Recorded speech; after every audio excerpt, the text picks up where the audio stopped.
Қабан жырау Асанұлы. Сөйлейтін сөз келгенде аузыма, елек қойып болама ел аузына. Болыңдар тіршілікте тату-тәтті, бір күні барамыз ғой көр аузына. Дүниеде ешбір қатер жуымайды, әркім ие боп жүрсе өз аузына.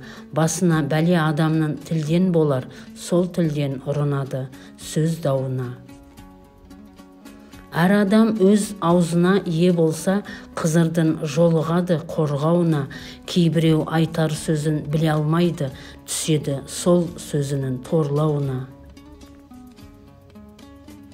Қонбаса кей адамға бақыт құсы, құр тілдің болама екен зорлауына. Адамға әдейілеп ажал жетсе, қарамас аттаны мен ойбайына.